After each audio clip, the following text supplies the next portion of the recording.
Hey everyone, Sandra here with Hummingbird Hall. If you don't know me, I am a clothing reseller. I sell pre-owned and new clothing across multiple platforms. And it is January 2nd, so Happy New Year. I am here in my studio and I'll be honest with you, it is a mess. I feel like there is just stacks of things I need to deal with everywhere. And that got me to thinking about New Year's resolutions because here it is, the first of the year, and the first thing I'm looking at is I need to clean up in order to work more efficiently. I have a love hate relationship with New Year's resolutions. In the past, I have found myself getting super excited towards the last week of, December, looking at what I've done, where do I want to go from here, what do I want to accomplish, and setting these kind of huge expectations on January 1. And then what happens is life gets in the way, right? Issues come up, or I have to pivot on something, or there's an estate sale I need to go to. There's all kinds of things that happen in the resale world, similar to in your business, I'm sure. And pretty quickly, I find myself not achieving those goals. I'm not even working on them. And then within a few weeks, I'm no longer on track for my New Year's resolution. And I think there's a little bit of a give up approach at that point, right? Because I didn't stay on track from day one. I just kind of let it fall by the wayside. And then I am back to my usual behavior and my usual performance. But not this year. Not this year, because I think this year, instead of looking at big sweeping New Year's resolutions, what I want to do is I want to pick maybe 3 processes that I want to either fix or improve or implement. And what I'm thinking is that each quarter, I will pick a process that I will put into play or fix and really get in the weeds with it, fine tune it to a point that it's just working to perfection. And then at the end of that quarter, I want to evaluate, how did I do, and what do I need to course correct for the next quarter? Am I good with that goal? Can I move on to the next goal? And then progress that way through the year. So, what are my goals for this year? What are the 2 or 3 things that I'm choosing to work on? Well, the first process I want to put into place is organization. It's everything from when inventory first comes in, um, to processing it, to getting it listed, and then to selling it. So I will say my process for listing is great. I'm really good with it. I've been working on that for years, and I feel like I have a solid plan for how I photograph, list, and ship my items. That's all working well. So I don't need to work on that part of the process. Where I do need to work on the process is inventory that I am bringing in to list. I don't have death piles per se, but I order a lot of inventory up front. So I used to go every week to thrift stores and I would hand pick each item. But as I grew and got bigger, I started doing more wholesale. And wholesale is great. And it has been very, very effective in getting me inventory that I would never find locally. However, wholesale comes at a huge cost. Not only financially, it's expensive because you're buying a lot of inventory right up front. But the second part of wholesale is that it comes in big boxes or it comes on a big pallet. And then you have to, one, find a place to put that pallet or those boxes. Then you have to sort it. What is going to be something that you can absolutely sell? What is something that may be good for a different market? And what are those items that you can't sell at all?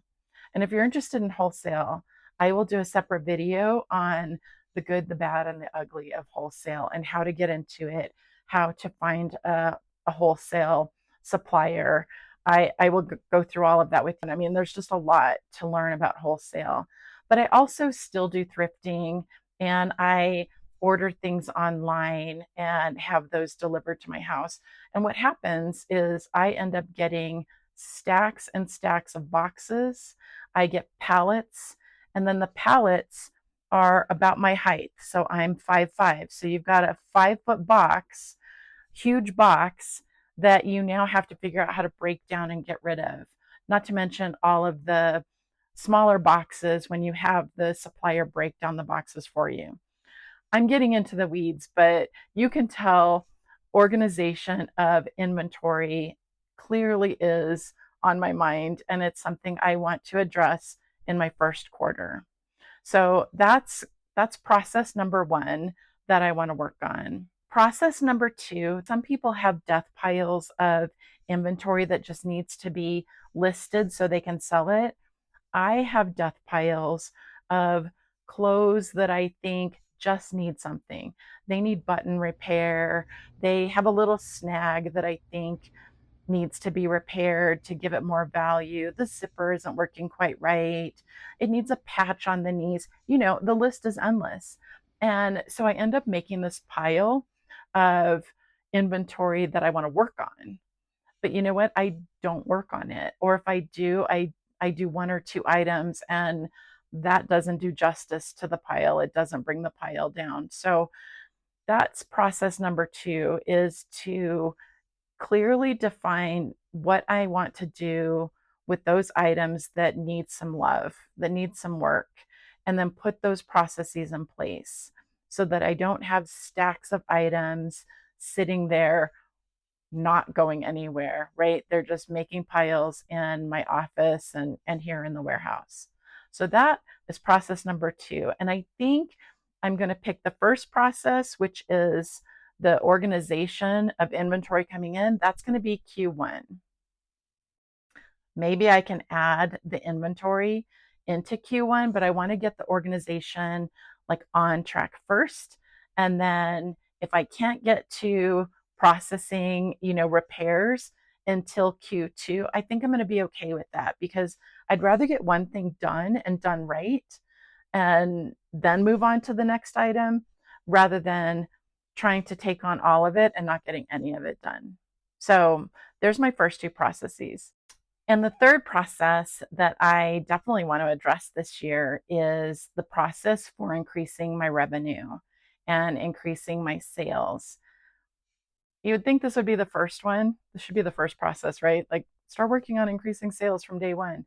But I think the other 2 processes will help me, right? If I'm more organized and I'm not getting distracted by, these little side projects, I can really focus in on the metrics that will help me increase the number of items that I sell, the quality of the items so I can get a better price point, and opportunities to develop other, streams of income by selling my inventory in different ways. So that is the third item. I don't want to wait till Q3 to start that. I definitely want to start that earlier in the year, but it's something that I need to sit down and put pen to paper, really think about what are a few things I can do to start down that path. So that's going to be my biggest challenge, and I am going to dedicate some time, and I'm going to share that part of my journey with you, because if you're trying to increase your revenue, you might be experiencing some of the same, pushback and some of the same challenges that I am. And so I'm hoping I can, you know, help you along the way, and honestly also kind of leverage you as a sounding board for what I'm doing to see, like, does this make sense, and am I really growing my business in 2026 in the way that feels good at the end of the year, so that next year I am not looking at December thinking I want to have all these big goals but I have no idea how to get there. It's really just going to be, let's celebrate what we did this year and then let's apply our knowledge to next year and just, keep the momentum going. That's my plan. I would love to have you along for the journey. Share with me, I'll share with you, and let's build our businesses together.